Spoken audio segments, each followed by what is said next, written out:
നമ്മുടെ വീഡിയോസിനിടയിൽ ഏറ്റവും കൂടുതൽ സജഷൻ വന്നിട്ടുള്ളത് മൂങ്ങകളെക്കുറിച്ചൊരു വീഡിയോ ചെയ്യാമെന്നുള്ളതാണ്. അപ്പോൾ ഇന്നത്തെ വീഡിയോ നമ്മുടെ ചുറ്റുപാടും കാണുന്ന കുറച്ച് മൂങ്ങകളെക്കുറിച്ചുള്ളതാണ്.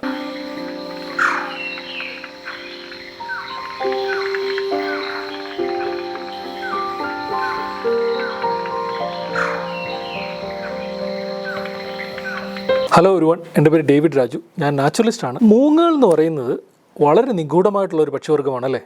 അപ്പോൾ അതുകൊണ്ടായിരിക്കാം കുറേയേറെ കമൻറ്റുകൾ വന്ന് മൂങ്ങകളെക്കുറിച്ചൊരു വീഡിയോ ചെയ്യാമെന്നൊക്കെ പറഞ്ഞുകൊണ്ട് കുറേയേറെ കമൻറ്റുകൾ വരുന്നത്. എൻ്റെയും ഫേവററ്റ് പക്ഷിവർഗ്ഗങ്ങളിലൊന്നാണ് മൂങ്ങകൾ. അപ്പോൾ നമുക്കിന്ന് മൂങ്ങകളെക്കുറിച്ച് കാര്യമായിട്ടൊന്ന് അറിയാൻ ശ്രമിക്കാം. ആദ്യം നമുക്ക് മൂങ്ങകളെക്കുറിച്ച് ജനറലായിട്ടുള്ള കുറച്ച് കാര്യങ്ങൾ പറയാം. അതിനുശേഷം നമ്മുടെ ചുറ്റുപാടുള്ള കുറേ മൂങ്ങകളെ വിശദമായിട്ടൊന്ന് പരിചയപ്പെടാം. പൊതുവെ മൂങ്ങകൾ ആക്റ്റീവ് ആകുന്നത് രാത്രിയിലാണ്. പകൽ മൂങ്ങകളെ അങ്ങനെയൊന്നും കാണാറില്ല. വൈകുന്നേരങ്ങളിലും രാവിലെയുമൊക്കെ മൂങ്ങകളുടെ സൗണ്ട് നമുക്ക് കേൾക്കാൻ പറ്റും. പക്ഷേ പകൽ സമയങ്ങളിൽ അതിനെയൊന്നും ഇങ്ങനെ കാണാറില്ല. നമുക്ക് മൂങ്ങകളെ കാണാനായിട്ട് പറ്റില്ല. ഇവയ്ക്ക് കുറേയേറെ പ്രത്യേകതകളുണ്ട്. അപ്പോൾ നമുക്ക് ഓരോന്നായിട്ട് ആ പ്രത്യേകതകളൊന്ന് പരിചയപ്പെടാം. ഇവർക്ക് ഇവരുടെ തല ചുറ്റും തിരിക്കാൻ പറ്റുമെന്ന് നിങ്ങൾ ഒരുപക്ഷെ കേട്ടിട്ടുണ്ടായിരിക്കുമല്ലോ. ഏകദേശം ഒരു 270 ഡിഗ്രി വരെ അവർക്ക് തല തിരിക്കാൻ പറ്റും. നമുക്കറിയാലോ, നമ്മുടെ കണ്ണുകൾ നമ്മളിപ്പോൾ ഒരിടത്ത് ഇങ്ങനെ അനങ്ങാതിരിക്കുമ്പോഴത്തേക്കും നമ്മുടെ കൃഷ്ണമണി നമുക്ക് അങ്ങോട്ടും ഇങ്ങോട്ടും തിരിക്കാൻ പറ്റും, തല തിരിക്കാതെ. പക്ഷേ ഈ മൂങ്ങകളുടെ കണ്ണുകൾ എന്ന് പറഞ്ഞാൽ മൂങ്ങകളുടെ കണ്ണുകൾ ഫിക്സ്ഡ് ആയിട്ടുള്ള കണ്ണുകൾ, വളരെ വലിപ്പമുള്ള ഉണ്ട കണ്ണുകൾ, ഇങ്ങനെ ഫിക്സ്ഡ് ആയിട്ടുള്ള കണ്ണുകളാണ്. അപ്പോൾ അവരുടെ കണ്ണുകൾ അങ്ങോട്ട് അവർക്ക് തിരിക്കാൻ പറ്റത്തില്ല. അതിന് വരെ അവർ ചെയ്യുന്നതെന്ന് പറഞ്ഞാൽ തല ഇങ്ങനെ 270 ഡിഗ്രി വരെ ഇവർക്ക് തിരിക്കാൻ പറ്റും. കണ്ണിൻ്റെ കാര്യം പറഞ്ഞു വരുമ്പോഴത്തേക്കിന് ഇവരുടെ കണ്ണുകൾ രാത്രി കാഴ്ചയ്ക്ക് പറ്റിയ തരത്തിലുള്ളതാണ്. അപ്പോൾ രാത്രി നല്ല കാഴ്ചശക്തിയാണ് ഇവർക്ക്. കാഴ്ചശക്തി പോലെ തന്നെ ഇവർക്ക് നല്ല കേൾവി ശക്തിയുണ്ട്. പ്രത്യേകിച്ച് വെള്ളിമൂങ്ങയ്ക്കൊക്കെ നല്ല ഇരുട്ടുള്ള സമയത്ത് അതിന് ജീവികളെ കാണണമെന്നില്ല. പ്രത്യേകിച്ച് ഈ പുല്ലിൻ്റെ ഇടയ്ക്കൊക്കെ ഒരു എലിയൊക്കെ പോകുന്നുണ്ടെങ്കിൽ കാഴ്ചശക്തി കൊണ്ട് മാത്രം ഇത് എവിടെയാണെന്ന് അവർക്ക് കൃത്യമായിട്ട് ലൊക്കേറ്റ് ചെയ്യാൻ പറ്റും. അടുത്തത് ഇവരുടെ ചിറകിൻ്റെ പ്രത്യേകതകളാണ്. നിങ്ങൾ കേട്ടിട്ടുണ്ടായിരിക്കുമല്ലോ, മൂങ്ങകളാണ് ഏറ്റവും സൈലൻ്റ് ആയിട്ട് പറക്കുന്ന പക്ഷികൾ. അടുത്തൂടൊക്കെ പറക്കുന്ന സമയത്ത് പോലും നമുക്ക് ഒരുപക്ഷെ അവരുടെ സൗണ്ടൊന്നും നമുക്ക് കേൾക്കാൻ പറ്റില്ല. അപ്പോൾ അവരുടെ ചിറകിന് കുറേയേറെ പ്രത്യേകതകളുണ്ട്. അതുകൊണ്ടാണ് ഇവർക്ക് വളരെ സൈലൻ്റ് ആയിട്ട് പറക്കാനായിട്ട് പറ്റുന്നത്. നിങ്ങൾക്ക് ഇതിനെപ്പറ്റി കൂടുതലായിട്ട് മനസ്സിലാക്കാൻ വേണ്ടിയിട്ട് BBC ഇതിന് വേണ്ടിയിട്ട് ഒരു എക്സ്പെരിമെൻറ്റ് ചെയ്തിട്ടുണ്ടായിരുന്നു. അതിൻ്റെ വീഡിയോയുടെ ലിങ്ക് ഞാനിവിടെ താഴെ കമൻറ്റിലിടാം, ലിങ്കിലിടാം. അപ്പോൾ നിങ്ങളത് പോയി കാണുക. ഒരുപക്ഷെ നിങ്ങളൊക്കെ കണ്ടിട്ടുണ്ടായിരിക്കും. വളരെ ഫേമസ് ആയിട്ടുള്ളൊരു എക്സ്പെരിമെൻറ്റ് അവർ നടത്തിയിരുന്നു. എന്ന് വെച്ച് കഴിഞ്ഞാൽ ഒരു റൂമിൽ അടച്ച് കെട്ടിയ ഒരു റൂമിൽ അവർ 3 പക്ഷികളെ കൊണ്ടുവന്നു. ഒന്നാമത്തത് കായൽപ്പുള്ളെന്ന് പറയുന്ന പെരിഗ്രൻ ഫാൽക്കൺ. അതിനെ ഒരു റൂമിൻ്റെ ഒരെൻഡിൽ കൊണ്ടുവച്ചിട്ട് അങ്ങേ സൈഡിലായിട്ട് അതിന് കുറേ തീറ്റ കൊണ്ടുവച്ചു. എന്നിട്ട് ഇവർ ഈ പക്ഷി ഇവിടുന്ന് പറത്തി വിടും. അതിൻ്റെ തൊട്ട് താഴെയായിട്ട് ഒരു 6 മൈക്രോഫോൺ വെച്ചു. വളരെ ഹൈ എൻഡ് ആയിട്ടുള്ള സൗണ്ടൊക്കെ റെക്കോർഡ് ചെയ്യാൻ പറ്റുള്ള മൈക്രോഫോണൊക്കെ വെച്ചിട്ട് ഇവർ ആദ്യം ഈ കായൽപ്പുള്ളി പെരിഗ്രൻ ഫാൽക്കനെ പറത്തി വിട്ടപ്പോഴത്തേക്കിന് അത് പറക്കുന്ന സൗണ്ടൊക്കെ കൃത്യമായിട്ട് ഇവർക്ക് കേൾക്കാൻ പറ്റും. അപ്പോൾ രണ്ടുപേരും അവിടെ നിന്ന് ഒരു ഹെഡ്ഫോണൊക്കെ വെച്ചിട്ട് അവർ കേൾക്കുന്നുണ്ട് ഇതിൻ്റെ സൗണ്ട്. അപ്പോൾ കൃത്യമായിട്ട് അവർക്ക് സൗണ്ട് കേൾക്കാനും പറ്റി. അതുപോലെ തന്നെ ഈ സോണോഗ്രാം എന്ന് പറഞ്ഞൊരു സംഭവമുണ്ട്. ഈ പക്ഷികൾ പറക്കുന്ന സമയത്ത് അതിൻ്റെ ഈ സൗണ്ട് റെക്കോർഡ് ചെയ്തിട്ട് അത് കൃത്യമായിട്ട് ഇങ്ങനെ ഒരു വേവ് ലെങ്ത് വരെ കാണാൻ പറ്റും. ഇത് രണ്ടിലും കൃത്യമായിട്ട് ഈ കായൽപ്പുള്ളി പറക്കുന്ന സൗണ്ട് കിട്ടി. പിന്നെ പറന്നത് നമ്മുടെ അമ്പലപ്രാവ്, റോക്ക് പീജൻ എന്ന് പറഞ്ഞ് റോക്ക് പീജനെ പറത്ത് വിട്ടപ്പോഴത്തേനും കൃത്യമായിട്ട് സൗണ്ടും അതിൻ്റെ സോണോഗ്രാമും ഒക്കെ കൃത്യമായിട്ട് കിട്ടി. പിന്നെ അടുത്തത് മൂന്നാമത് അവർ പറത്ത് വിട്ടത് ഒരു വെള്ളിമൂങ്ങയാണ്, ബാണോളിനെ പറത്ത് വിട്ട സമയത്തിന് ഒരു ഡ്രോപ്പ് സൗണ്ട് പോലും അവർക്ക് കേൾക്കാൻ പറ്റില്ല. അത്ര മൈന്യൂട്ടായിട്ട് വളരെ സ്ലോ ആയിട്ട് സൈലൻ്റായിട്ടാണ് ഇത് പറന്നു പോയത്. ഈ 6 മൈക്രോഫോണിനൊന്നും ഈ സൗണ്ട് പിടിച്ചെടുക്കാനായിട്ട് പറ്റില്ല. കാരണം സൗണ്ട് ഇല്ലായിരുന്നു ഒട്ടും തന്നെ. അവർ പിന്നെ അതിൻ്റെ സോണോഗ്രാമിൻ്റെ നോക്കിയപ്പോഴും അതിങ്ങനെ ഒരു സ്ട്രെയിറ്റ് ലൈൻ കിടന്നു. അപ്പോൾ അവർക്ക് മനസ്സിലായി മൂങ്ങകൾ പറക്കുമ്പോഴത്തേക്കിന് ഒട്ട് സൗണ്ടുകൾ ഇല്ലാതാണ് ഇവർ പറക്കുന്നതെന്ന് ആ എക്സ്പെരിമെൻറ്റിൽ നിന്ന് അവർക്ക് മനസ്സിലായി. അതുപോലെ തന്നെ പല മൂങ്ങകളും പലതരത്തിലുള്ള ഭക്ഷണമാണ് അവർ കഴിക്കുന്നത്. മൂങ്ങകൾ പലതും എലികളെ പിടിച്ച് തിന്നാറുണ്ട്, ചെറിയ പക്ഷികളെ പിടിച്ച് തിന്നുന്നതുണ്ട്. വലിയ മൂങ്ങകളൊക്കെ ചിലപ്പോൾ മലയണ്ണാനെയും മയിലുകളെയൊക്കെ പിടിച്ച് തിന്നാറുണ്ട്, വലിയ വലിയ ജീവികളെയൊക്കെ പിടിച്ച് തിന്നാറുണ്ട്. പിന്നെ ഒരു കാര്യം, ഇവർക്ക് ജീവികളുടെ രോമങ്ങൾ, തൂവലുകൾ, വലിയ എല്ലുകൾ ഇതൊന്നും ദഹിപ്പിക്കാൻ പറ്റത്തില്ല. അതേസമയം സോഫ്റ്റായിട്ടുള്ള എല്ലുകളൊക്കെ അവർക്ക് ദഹിപ്പിക്കാൻ പറ്റും. അപ്പോൾ ഇവരൊക്കെ ഇതൊക്കെ അകത്തോട്ട് എടുത്തിട്ട് കഴിക്കുന്ന സമയത്ത് സോഫ്റ്റായിട്ടുള്ളത് ആഗിരണം ചെയ്തിട്ട് ബാക്കി ഹാർഡായിട്ടുള്ള എല്ലുകളും രോമവും തൂവലും ഒക്കെ വയറ്റിനുള്ളിൽ വെച്ചിട്ട് ഒരു ചെറിയ ബോൾ ഷേപ്പിലാക്കിയിട്ട് അതിന് പെലറ്റ് എന്നാണ് പറയുന്നത്. അത് അവർ തിരിച്ച് ഛർദ്ദിച്ച് കളയുകയാണ് ചെയ്യുന്നത്. മൂങ്ങകൾ സ്ഥിരമായിട്ട് വിശ്രമിക്കുന്നത് ഒരേ സ്ഥലത്തായിരിക്കും. അപ്പോൾ അതിന് റൂസ്റ്റിംഗ് എന്നാണ് പറയുന്നത്. വലിയ മരങ്ങളുടെ ബ്രാഞ്ചസിലോ ചെറിയ പുത്തിലോ ഒക്കെ ആയിരിക്കും ഇവർ സ്ഥിരമായിട്ട് വിശ്രമിക്കുന്നത്. അപ്പോൾ അതിനടുത്തൊക്കെ ഈ ചെറിയ പെല്ലറ്റുകൾ, ചെറിയ ബോളുകളൊക്കെ കാണാൻ പറ്റും. അതിനടുത്ത് തന്നെ ഈ വെള്ള കാഷ്ടമൊക്കെ കാണാൻ പറ്റും, വെള്ള നിറത്തിലുണ്ട്. അത് സാധാരണയായിട്ടുള്ള കാഷ്ടമാണ്. ഈ പെല്ലറ്റ് എന്ന് പറയുന്നത് ബോൾ രൂപത്തിലുള്ളതൊക്കെ ഇവർ റൂസ്റ്റ് ചെയ്യുന്നതിൻ്റെ അടുത്തൊക്കെ സ്ഥിരമായിട്ട് കാണാറുണ്ട്. പല മൂങ്ങകളും പല ആവാസ വ്യവസ്ഥയിലാണ് കാണുന്നത്. ഇപ്പോൾ കാട്ടിൽ കാണുന്ന കുറേ മൂങ്ങകളുണ്ട്, നമ്മുടെ നാട്ടിൻപുറത്ത് കാണുന്ന മൂങ്ങകളുണ്ട്. അപ്പോൾ നമുക്ക് ഓരോ സ്പീഷീസിനെ കുറിച്ച് സംസാരിക്കുമ്പോഴത്തേക്കിനും അതിൻ്റെ വിശദമായിട്ട് അതെവിടെ കാണുന്നു എന്നൊക്കെ നമുക്ക് സംസാരിക്കാം അതിനെക്കുറിച്ച്. ലോകത്ത് 250-ലധികം സ്പീഷീസ് മൂങ്ങകളുണ്ട്. ഇന്ത്യയിൽ 36-ലധികം സ്പീഷീസ് മൂങ്ങകളെ റെക്കോർഡ് ചെയ്തിട്ടുണ്ട്. കേരളത്തിൽ 15-ലധികം സ്പീഷീസ് മൂങ്ങകളെ റെക്കോർഡ് ചെയ്തിട്ടുണ്ട്. കേരളത്തിൽ കാണുന്ന ഈ 15 മൂങ്ങകളെക്കുറിച്ചും ഒറ്റ വീഡിയോയിൽ നമുക്ക് സംസാരിക്കാനായിട്ട് വളരെ ബുദ്ധിമുട്ടായിരിക്കും, കാരണം വളരെ നീണ്ടുപോകും. അതുകൊണ്ട് നമ്മുടെ നാട്ടിൻപുറത്തും കാട്ടിലൊക്കെ സാധാരണമായിട്ട് കാണുന്ന 5 മൂങ്ങകളെക്കുറിച്ചാണ് ഞാൻ ഇന്ന് പറയാൻ പോകുന്നത്. പൊതുവെ കാണുന്നത് ഞാൻ പറഞ്ഞാലും നിങ്ങൾ ഓർക്കണം, ഇത് രാത്രിഞ്ചരന്മാരായിട്ടുള്ള പക്ഷികളാണ്. അപ്പം രാത്രിയിലും പകലും ഒക്കെ കാണാനായിട്ട് വളരെ പ്രയാസമായിരിക്കും ഈ മൂങ്ങകളെ. ആദ്യത്തേത് ചെമ്പൻ നത്ത് അല്ലെങ്കിൽ ജംഗിൾ ഔലറ്റ് എന്നാണ് ഇതിൻ്റെ ഇംഗ്ലീഷിലുള്ള പേര്. കേരളത്തിലൊക്കെ വളരെ സാധാരണമായിട്ട് കാണപ്പെടുന്ന ഒരു മൂങ്ങയാണ് ഇത്. അതുപോലെ തന്നെ കേരളത്തിലെ ഏറ്റവും ചെറിയ മൂങ്ങയും ഈ ചെമ്പൻ നത്താണ്. ഇതിനെക്കുറിച്ച് ഓർക്കുമ്പോഴത്തേക്കും എനിക്കൊരു കഥ പറയാനുള്ളത്, ഞാൻ കുഞ്ഞായിരിക്കുന്ന സമയത്ത്, ഏകദേശം ഒരു 5ാം ക്ലാസ്സിലോ 6ാം ക്ലാസ്സിലൊക്കെ പഠിക്കുന്ന സമയത്ത് ഞങ്ങളുടെ വീടിനടുത്ത് ചെറിയൊരു തെങ്ങുംതോപ്പുണ്ടായിരുന്നു. അപ്പോൾ തെങ്ങുംതോപ്പിൽ ഒരു മണ്ട പോയൊരു തെങ്ങുണ്ടായിരുന്നു. അപ്പോൾ ആ തെങ്ങിൻ്റെ മേളിൽ ഈ ജംഗിൾ ഔലറ്റ്, ഈ ചെമ്പൻ നത്ത് വന്നിട്ട് സ്ഥിരമായിട്ട് കൂട് വെക്കുമായിരുന്നു. അപ്പോൾ എൻ്റെ സ്ഥിരം പരിപാടി എന്ന് പറഞ്ഞാൽ രാവിലെ എഴുന്നേൽക്കുമ്പോഴത്തേക്കിന് ഉറക്കപ്പായ എഴുന്നേറ്റിട്ട് നേരെ ഓടും, ആ തെങ്ങുംതോപ്പിലോട്ട് ഓടിയിട്ട് ചെറിയൊരു കല്ലെടുത്തിട്ട് ഈ തെങ്ങിൻ്റെ മൂട്ടിലിങ്ങനെ ചെറുതായിട്ട് ടക്ക് ടക്ക് ടക്ക് എന്ന് പറഞ്ഞിങ്ങനെ അടിക്കും. അപ്പോൾ അടിക്കുന്ന സമയത്ത് നല്ല സൗണ്ട് വരുമ്പോഴത്തേക്കിന് ഇതിൻ്റെ അകത്തിരിക്കുന്ന ജംഗിൾ ഔലറ്റ് പറന്ന് വെളി വന്നിരുന്നൊരു മരത്തിൻ്റെ കമ്പ വന്നിരുന്നിട്ട് എന്നെ ഇങ്ങനെ നോക്കിയിരിക്കും, ഇങ്ങനെ ഉണ്ട കണ്ണൊക്കെയായിട്ട് ഇങ്ങനെ നോക്കിയിരിക്കും. ഞാനും കുറച്ച് നേരം ഇങ്ങനെ നോക്കിയിരിക്കും. ഒരു 10-15 മിനിറ്റ് ഇങ്ങനെ ഞങ്ങൾ നോക്കിയിരുന്നിട്ട് പിന്നെ ഞാൻ തിരിച്ച് വീട്ടിലോട്ട് ഇങ്ങനെ നടന്നു വരും. അപ്പോൾ എൻ്റെ കുറേ വർഷം എൻ്റെ സ്ഥിരം ഉറക്കത്തിൽ നിന്ന് എഴുന്നേറ്റുള്ള പരിപാടിയായിരുന്നു ഈ മൂങ്ങകളെ നോക്കുക എന്നുള്ളത്. എനിക്കിപ്പം ജംഗിൾ ഔലറ്റിനെ കുറിച്ച് ഓർക്കുമ്പോൾ ആദ്യത്തെ ആ കഥയാണ് എനിക്ക് ഓർമ്മ വരുന്നത്. ഈ ജംഗിൾ ഔലറ്റ് നല്ല ബ്രൗൺ കളറിലാണ് ഇരിക്കുന്നത്. അതിൻ്റെ ദേഹത്തൊക്കെ നല്ല വെള്ള വരകളുണ്ട്. അതുപോലെ തന്നെ നല്ല ഉണ്ട കണ്ണുള്ള മഞ്ഞ കണ്ണാണ് ഇതിനുള്ളത്. ചില മൂങ്ങകൾക്കൊക്കെ ഇങ്ങനെ ചെവിയുടെ അടുത്ത് ഇങ്ങനെ കൂർത്ത രോമങ്ങൾ മേലോട്ട് നിൽക്കും. അപ്പോൾ ഇതിന് അങ്ങനെ കൂർത്ത രോമങ്ങളൊന്നും കാണത്തില്ല. ഇതിന് സൗണ്ട് ഇവിടെ ഞാൻ കേൾപ്പിച്ചു തരും. ഒരുപക്ഷെ നിങ്ങളൊക്കെ നാട്ടിൻപുറത്തൊക്കെ വളരെ സാധാരണമായിട്ട് കേട്ടിട്ടുള്ള സൗണ്ടായിരിക്കും ഈ ജംഗിൾ ഔലറ്റിൻ്റെ സൗണ്ട്.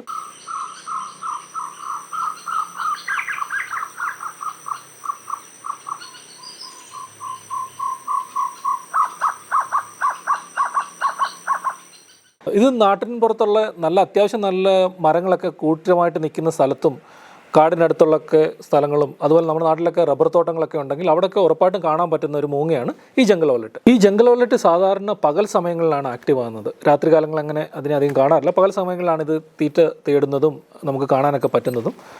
ഇതിനെക്കുറിച്ച് പറഞ്ഞു വരുമ്പോഴത്തേക്കും ഇതിന് കസിൻ ഒരു ഔളുണ്ട് എന്ന് പറഞ്ഞു കഴിഞ്ഞാൽ ഹിമാലയത്തിൽ കാണുന്ന ഒരു ചെറിയൊരു മൂങ്ങയുണ്ട്, കോളേഡ് ഔലറ്റ് എന്ന് പറയും. വളരെ ചെറിയ, ഇന്ത്യയിലെ ഏറ്റവും ചെറിയ മൂങ്ങയാണ് കോളേഡ് ഔലറ്റ്. ഹിമാലയത്തിലൊക്കെ സാധാരണ നോർത്ത് ഈസ്റ്റിലൊക്കെ കാണാൻ പറ്റും. അതിൻ്റെ ഒരു പ്രത്യേകത എന്ന് പറഞ്ഞു കഴിഞ്ഞാൽ കണ്ടാലൊക്കെ നമ്മുടെ ഈ ജംഗിൾ ഔലറ്റിനെ പോലൊക്കെ ഇരിക്കും. പക്ഷേ ആ മൂങ്ങയുടെ തലയുടെ പുറകിൽ ഒരു ഫോൾസ് ഐ ഉണ്ട്. എന്ന് പറഞ്ഞാൽ തലയുടെ പുറകിൽ ഇങ്ങനെ ആരോ ഒരു 2 കണ്ണ് വരച്ച് വെച്ച പോലെ ഇരിക്കും. അപ്പം പുറകിൽ നിന്നൊക്കെ വേറെ ഏതെങ്കിലും പ്രിഡേറ്റേഴ്സ്, വേറെ ഏതെങ്കിലും ജീവികൾ ഇതിനെ ആക്രമിക്കാൻ വരുമ്പോഴത്തേക്കിന് ഇത് അതിനെ ഡിസ്ട്രാക്ട് ചെയ്യാൻ വേണ്ടിയിട്ടുള്ളൊരു അടയാളമായിട്ടാണ് ഈ പുറകിൽ ഇതിൻ്റെ കണ്ണുള്ളത്. അതുപോലെ ആ കോളേഡ് ഔലറ്റിന് ഒരു പ്രത്യേകത ഉണ്ട്. അത് കുറേ പക്ഷികളുടെയൊക്കെ മുട്ടയൊക്കെ എടുത്ത് കഴിക്കാനായിട്ട് സ്ഥിരമായിട്ട് ഒബ്സർവ് ചെയ്തിട്ടുണ്ട്. അതുകൊണ്ട് ബാക്കിയുള്ള പക്ഷികൾക്കൊന്നും ഈ കോളേഡ് ഔലറ്റിനെ അത്ര വലിയ താല്പര്യമില്ല. എപ്പോഴും ഈ കോളേഡ് ഔലറ്റിനെ അവിടെ കണ്ടു കഴിയുമ്പോഴത്തേക്കിന് ഈ എല്ലാ പക്ഷികളും ചേർന്നിട്ട് ഇതിനെ ചേസ് ചെയ്ത് ഓടിക്കാറുണ്ട്. നമ്മുടെ നാട്ടുകളിൽ അങ്ങനെ കാണാറുണ്ട്. എപ്പോഴെങ്കിലും ഒരു മൂങ്ങയെ കണ്ടു കഴിയുമ്പോഴത്തേക്കിന് കാക്കകളും ബാക്കിയുള്ള പക്ഷികളും എല്ലാം വന്നിട്ട് സ്ഥിരമായിട്ട് ഇങ്ങനെ ഓടിച്ചുകൊണ്ട് പോകാറുണ്ട്. പ്രത്യേകിച്ച് വലിയ മൂങ്ങകളൊക്കെ കാണുന്ന സമയത്ത്, പകൽ സമയത്ത് കണ്ടു കഴിഞ്ഞാൽ എല്ലാ കാക്കകളും ബാക്കിയുള്ള പക്ഷികളും എല്ലാം കൂടെ വന്ന് ഇതിനെ സ്ഥിരമായിട്ട് കൊത്തി ഓടിച്ച് ചിലപ്പോഴൊക്കെ കൊത്തി കൊല്ലാറോ വരെയുണ്ട്. അടുത്തത് പുള്ളിനത്ത് അല്ലെങ്കിൽ സ്പോട്ടഡ് ഔലറ്റ് എന്ന് പറയും.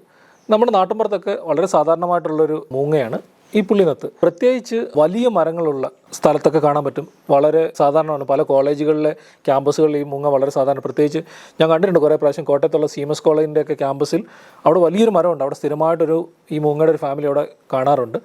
ഇതൊരു തവിട്ട് കളർന്ന ചാര നിറത്തിലുള്ളൊരു പക്ഷിയാണ്. അതിന് നല്ല വെള്ള കളറിലുള്ളൊരു പുരികമൊക്കെ ഉണ്ട്. ദേഹത്തൊക്കെ നല്ല നിറച്ചും തലയിലും ഒക്കെ നല്ല വെള്ളപ്പൊട്ടുകളുണ്ട്. വയറ്റ് നല്ല വെള്ള കളറായിരിക്കും. എന്നിരുന്നാലും അവിടെ കറുത്ത വരകളും പുള്ളികളും ഒക്കെ കാണാറുണ്ട്. അപ്പോൾ എളുപ്പത്തിൽ ഇതിനെ തിരിച്ചറിയാൻ പറ്റും.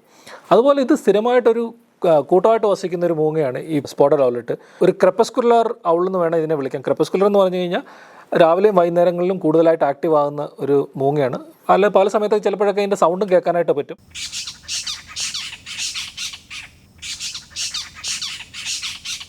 കേരളത്തിൽ ഒരുവിധപ്പെട്ട എല്ലാ വലിയ ക്യാമ്പസുകളിലും കാവുകളിലും നമ്മുടെ നാട്ടുപുറത്തുമൊക്കെ വലിയ മരങ്ങളും ആൽമരങ്ങളും ഒക്കെ ഉള്ള സ്ഥലത്തൊക്കെ നമുക്ക് ഉറപ്പായിട്ടും കാണാൻ പറ്റുന്ന ഒരു പക്ഷിയാണ് ഈ സ്പോട്ടഡ് ഔലറ്റ്. ഈ സ്പോട്ടഡ് ഔലറ്റ് സാധാരണയായിട്ട് ചെറിയ ഇൻസെക്റ്റുകളൊക്കെ പിടിച്ച് തിന്നാറുണ്ട്, ചെറിയ പക്ഷികളെ പിടിച്ച് തിന്നാറുണ്ട്, എലികളെ പിടിച്ച് തിന്നാറുണ്ട്, നച്ചലുകളെ, ഇങ്ങനെയുള്ള പലതരത്തിലുള്ള ജീവികളെ പിടിച്ച് തിന്നാറുണ്ട്. ഈ മൂങ്ങകളുടെ ഒരു പ്രത്യേകത, ഇത് ചിലപ്പോൾ കൂട്ടമായിട്ട് കാണുമ്പോഴും ഒരു പേരായിട്ടാണ് ചിലപ്പോഴും മിക്കപ്പോഴും ഇരിക്കുന്നത്. അപ്പം ഇടയ്ക്ക് മുട്ടി ഉരുമിയൊക്കെ ഇവർ ഇരിക്കുന്നതൊക്കെ നമുക്ക് സ്ഥിരമായിട്ട് കാണാൻ പറ്റും. വേറെ കാര്യം പറയാനുള്ളത്, മധ്യപ്രദേശിലെ കൻഹാൻ നാഷണൽ പാർക്കിൽ ഞാനവിടെ വർക്ക് ചെയ്യുന്ന സമയത്ത് കിസ്ലി സൈഡിൽ വണ്ടി ഇങ്ങനെ കാട്ടിലോട്ട് എൻ്റർ ചെയ്യുന്ന സമയത്ത് ഇടത്തുവശത്ത് വലിയൊരു ആൽമരം ഉണ്ടായിരുന്നു. ആൽമരത്തിന് വലിയൊരു പൊത്തും അവിടെ സ്ഥിരമായിട്ട് മൂങ്ങകൾ ഇങ്ങനെ ഇരിക്കും. അപ്പോൾ 3, 4, 5 എണ്ണമൊക്കെ ഒരുമിച്ചിരിക്കും. ഒന്ന് ഓർത്ത് നോക്കിയ ഒരു പൊത്തിൻ്റെ അകത്ത് ഇങ്ങനെ ഒരുമിച്ച് കുറേയേറെ മൂങ്ങകൾ ഒരുമിച്ചിരിക്കുന്നു. അപ്പം രാവിലെ സഫാരിക്ക് പോകുന്നവരെല്ലാം ആദ്യം കയറിയിട്ട് അവിടെ വണ്ടി നിർത്തിയിട്ട് ഒറ്റ മിനിറ്റ് കൊണ്ട് ഒരു 10 രൂപ ഫോട്ടോ വരുന്ന ഫോട്ടോഗ്രാഫർമാരെല്ലാം എടുക്കും. ഒരു പക്ഷേ ലോകത്തിൽ ഏറ്റവും കൂടുതൽ ഫോട്ടോഗ്രാഫർമാർ ഫോട്ടോ എടുത്തിട്ടുള്ള മൂങ്ങകൾ ആ നാഷണൽ പാർക്കിൽ ആ മൂങ്ങകളായിരിക്കും. പറ്റുമെങ്കിൽ ഞാനൊരു പടം കണ്ടെത്തിയിട്ട് വിടുക, അപ്പോൾ നിങ്ങൾക്ക് മനസ്സിലാവും. നല്ല ബ്യൂട്ടിഫുൾ ആയിരുന്നു ആ മൂങ്ങകളെ കാണാൻ വേണ്ടിയിട്ട്. അതുപോലെ തന്നെ ഈ സ്പോട്ടഡ് ലവ്ലെറ്റൊന്നും നല്ല തിക്കായിട്ടുള്ള കാടുകളിലൊന്നും കാണാറില്ല. സാധാരണ നമ്മുടെ നാട്ടിൻപുറത്തും അങ്ങനെയുള്ള കാവുകളിലൊക്കെയാണ് ഇത് സാധാരണയായിട്ട് കാണപ്പെടുന്നത്. അതുപോലെ തന്നെ ഈ മൂങ്ങയുടെ ഏറ്റവും വലിയൊരു പ്രത്യേകത ഇതിൻ്റെ ഒരു ലാറ്റിൻ നെയിമിൻ്റെ പ്രത്യേകതയാണ്. ഇതിൻ്റെ പേര് ശാസ്ത്രീയ നാമം എന്ന് പറയുന്ന അഥീന ബ്രഹ്മാന്ന എന്ന് പറഞ്ഞാൽ, അഥീന എന്ന് പറഞ്ഞു കഴിഞ്ഞാൽ ഒരു ഗ്രീക്ക് ദേവതയായിട്ടുള്ള അഥീനയുടെ പേരിലുള്ള ഇതാണ് അഥീന. ബ്രഹ്മ എന്ന് പറയുന്നത് നമ്മുടെ ബ്രഹ്മാവ്, ഹിന്ദു ദൈവമായിട്ടുള്ള ബ്രഹ്മാവിൻ്റെ പേരിൽ. അപ്പോൾ ഒരു ഗ്രീക്ക് മിത്തോളജിയുടെയും ഇന്ത്യൻ മിത്തോളജിയുടെയും 2 ദൈവങ്ങളെ കൂട്ടിയിണക്കിയിട്ടുള്ള ഒരു പേരാണ് ഇതിന് ലാറ്റിൻ നെയിമായിട്ട് വെച്ചിരിക്കുന്ന അഥീന ബ്രഹ്മ എന്നുള്ളത്. അടുത്തത് വളരെ പ്രശസ്തമായിട്ടുള്ള കാലം കോഴി അല്ലെങ്കിൽ മോട്ടൽ വുഡൗൾ. ഇത് നല്ല വലുപ്പമുള്ളൊരു മൂങ്ങയാണ്. ഇളം തവിട്ട് നിറത്തിലൊക്കെയുള്ള ഒരു മൂങ്ങയാണ്. ദേഹത്തൊക്കെ നല്ല പുറത്തുമൊക്കെ നല്ല സ്വർണ്ണം കളറുന്ന കറുത്ത നിറവും വെള്ള നിറവും ഒക്കെ കാണാൻ പറ്റും. കറുത്ത പൊട്ടുകളും വെളുത്ത പൊട്ടുകളും ഒക്കെ ആയിട്ട് നല്ല ബ്യൂട്ടിഫുൾ ആയിട്ടുള്ളൊരു മൂങ്ങയാണ്. കഴുത്തിൽ നല്ല വെളുത്ത നിറം കാണാൻ പറ്റും. അപ്പം കണ്ടാൽ എളുപ്പത്തിൽ നമുക്ക് തിരിച്ചറിയാൻ പറ്റുന്ന ഒരു മൂങ്ങയാണ് ഈ മോട്ടൽ വുഡൗൾ. വളരെ സൂക്ഷിച്ച് നോക്കിക്കഴിഞ്ഞാൽ ഇതിന് നല്ല ഉണ്ടക്കണ്ണുകളാണ്, കറുത്ത നിറത്തിലുള്ള ഉണ്ടക്കണ്ണുകളാണ്. നന്നായിട്ട് സൂക്ഷിച്ച് സൂം ചെയ്ത് നോക്കിക്കഴിഞ്ഞാൽ ഈ കണ്ണിന് ചുറ്റും ഇങ്ങനെ പിങ്ക് നിറത്തിലുള്ളൊരു വളയവും കാണാൻ പറ്റും. ഈ മോട്ടൽ വുഡൗളിൻ്റെ ഒരു പ്രത്യേകതയാണ്. ഇതിനെ കൂടുതൽ പ്രശസ്തമാക്കുന്ന ഇതിൻ്റെ ശബ്ദമാണ്. വളരെ പേടിപ്പെടുത്തുന്ന, കേട്ടാൽ നമ്മളൊക്കെ പേടിച്ചു പോകുന്ന സൗണ്ടാണ് ഈ കാലം കോഴിക്കുള്ളത്.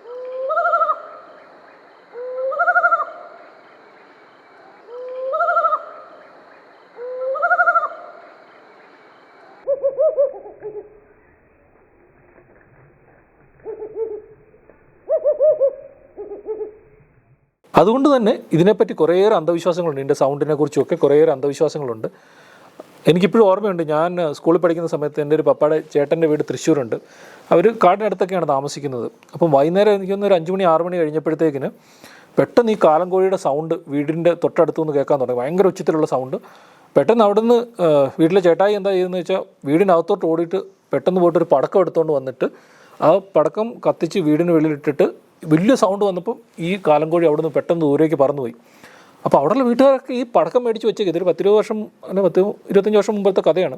അവരന്നൊക്കെ ഈ പടക്കം മേടിച്ച് വെച്ചേക്ക് ഇതിൻ്റെ സൗണ്ട് കേട്ട് കഴിഞ്ഞാൽ നമ്മുടെ വീട്ടിലെന്തെങ്കിലും അത്യാഹിതം സംഭവിക്കുന്നുള്ള പേടി കൊണ്ടാണ് ഇവരൊക്കെ ഇത് ചെയ്യുന്നത്. അപ്പോൾ എല്ലാ വീട്ടിലും ഇങ്ങനെ പടക്കം മേടിച്ച് വെച്ചേക്ക്. കാരണം ഈ പക്ഷി വന്ന് കൂവിക്കഴിഞ്ഞാൽ ഇതിനെ ഓടിച്ചു വിടാൻ വേണ്ടിയിട്ടുള്ള പടക്കമൊക്കെ മേടിച്ച് വെച്ചേക്കാണ്. അപ്പോൾ അത്രയ്ക്ക് ഭീകരമാണ് നമ്മുടെ നാട്ടിൽ ഇതിൻ്റെ സൗണ്ട് കേട്ട് കഴിഞ്ഞാൽ. ഇതിൻ്റെ പേര് തന്നെ കേട്ടില്ലേ, കാലം കോഴി. ഒരു മൂങ്ങയ്ക്ക് കാലം കോഴി എന്ന് പേരിടണമെങ്കിൽ തന്നെ അതിൻ്റെ ഭീകരത നിങ്ങൾക്ക് പേരിൽ തന്നെ മനസ്സിലാകും. പക്ഷേ ഇതൊരു പാവം പക്ഷിയാണ്. ഇതിനൊരു പേടിപ്പെടുത്തുന്ന ഒരു സൗണ്ട് ഉണ്ടെന്ന് മാത്രമേ ഉള്ളൂ. ഇത് കൂവിക്കഴിഞ്ഞാൽ നമുക്കൊന്നും സംഭവിക്കില്ല.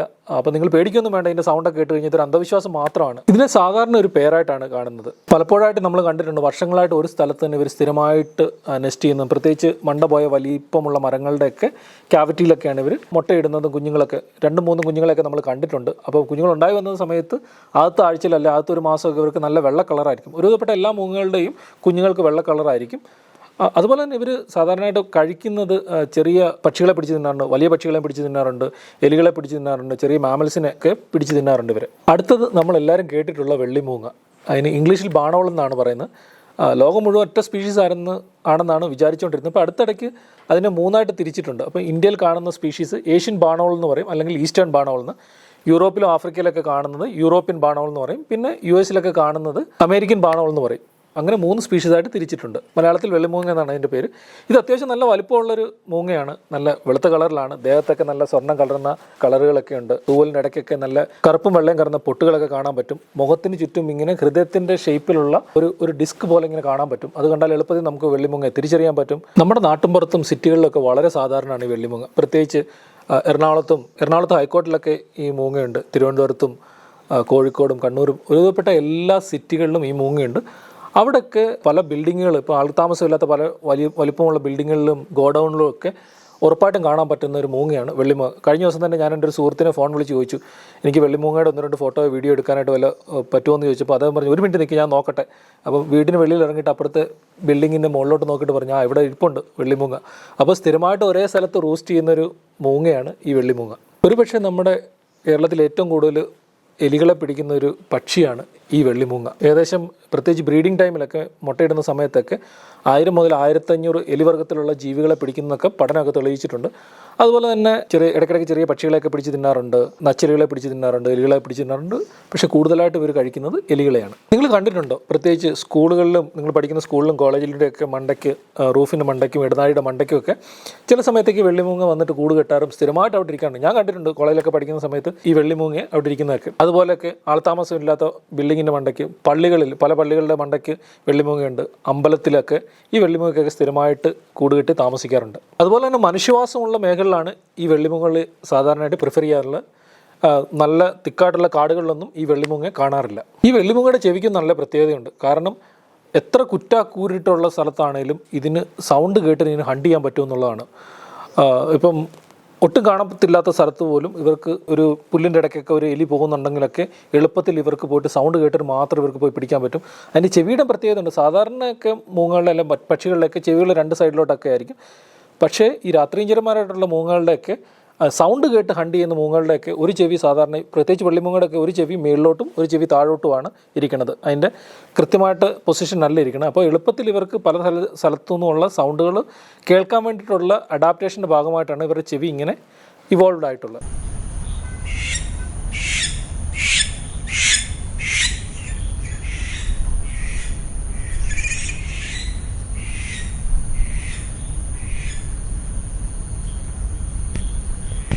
അടുത്തത് മീൻ കൂമൻ അല്ലെങ്കിൽ ബ്രൗൺ ഫിഷ് ഓൾ.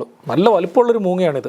അതിൻ്റെ ഒരു പ്രത്യേകത എന്ന് പറഞ്ഞാൽ നമ്മൾ മുമ്പേ പറഞ്ഞ മൂങ്ങകൾക്കൊന്നും ഇല്ലാത്ത പോലെ ഇതിനൊരു വേറെ പ്രത്യേകത. ഇതിന് നല്ല തലയുടെ മേളിലായിട്ട് ചെവി പോലെ ഇങ്ങനെ രോമങ്ങൾ മേളിലോട്ടിരിപ്പുണ്ട്. നല്ല മഞ്ഞ കളറുള്ള നല്ല വലുപ്പമുള്ള മഞ്ഞ കണ്ണുകളുണ്ട്. ദേഹം മുഴുവൻ കറുപ്പ് കലർന്ന തവിട്ട് നിറത്തിലാണ്. ദേഹത്തൊക്കെ നല്ല ബ്രൗൺ കളറിലുള്ള വരകളും പൊട്ടുകളൊക്കെ ഉണ്ട്. അപ്പോൾ എളുപ്പത്തിൽ ഇതിനെ കണ്ടാൽ തിരിച്ചറിയാൻ പറ്റും. അതുപോലെ ഇതിൻ്റെ ശബ്ദവും വളരെ പേടിപ്പെടുത്തുന്ന ശബ്ദമാണ് ഈ ബ്രൗൺ ഫിഷ് ഓളിൻ്റെ ശബ്ദം.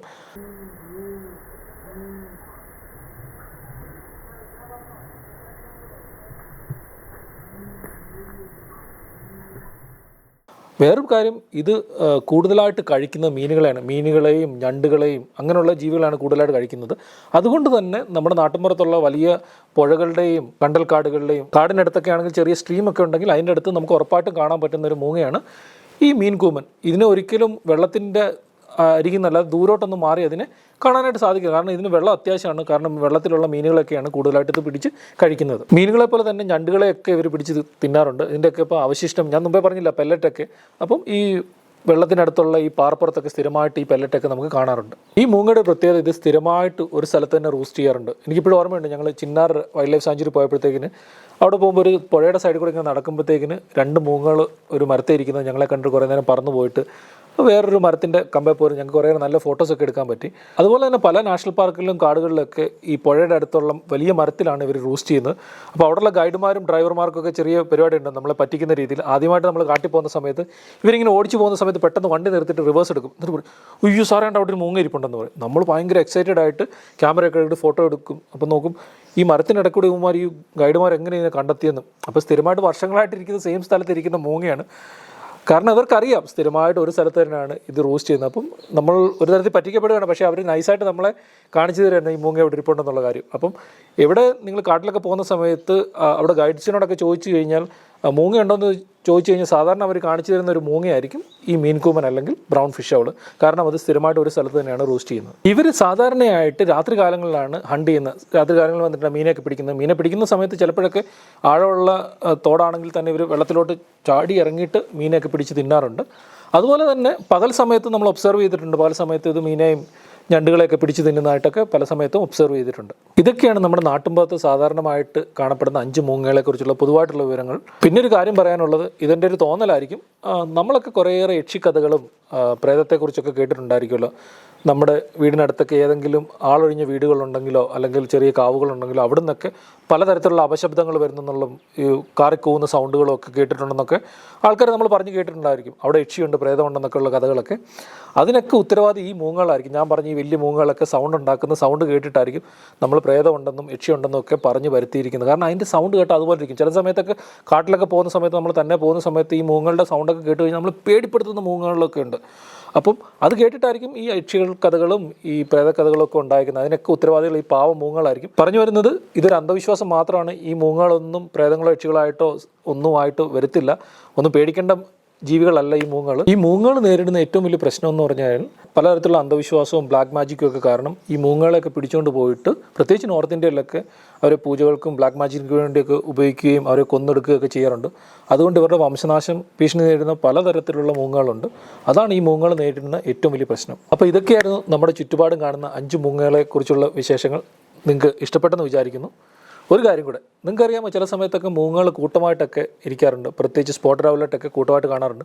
അപ്പോൾ കൂട്ടമായിട്ടിരിക്കുന്ന മൂങ്ങകൾക്ക് എന്താ പറയുന്നതെന്നറിയോ? അതിന് പറയുന്നത് പാർലമെൻറ്റ് ഓഫ് ഔൾസ് എന്നാണ് ഇംഗ്ലീഷിൽ പറയുന്നത്. അതാണ് അതിൻ്റെ കളക്റ്റീവ് നൗൺ എന്നാണ് പറയുന്നത്. അപ്പം ഇന്നത്തെ വീഡിയോ നിങ്ങൾക്ക് ഇഷ്ടപ്പെട്ടെന്ന് വിചാരിക്കുന്നു. നിങ്ങളിങ്ങനെ മൂങ്ങകളെക്കുറിച്ചുള്ള കഥകളും അന്ധവിശ്വാസങ്ങളൊക്കെ കേട്ടിട്ടുണ്ടെങ്കിൽ ഉറപ്പായിട്ടും കമൻറ്റ് ചെയ്യണം. അതുപോലെ ഏതെങ്കിലും നിങ്ങൾ മൂങ്ങകളെ കണ്ടിട്ടുണ്ടെങ്കിലും അതും പറയണം കേട്ടോ. അപ്പം ഇനിയും കുറേ മൂങ്ങകളുണ്ട് കേരളത്തിലുള്ള. 15 സ്പീഷീസ് ഉള്ളതിൽ നമ്മൾ 5 പറഞ്ഞിട്ടുള്ളൂ. ബാക്കി മൂങ്ങകളുടെ ഒരു വീഡിയോ ആയിട്ട് ഉടനെ വരുന്നതായിരിക്കും. Keep watching my channel. Thank you so much.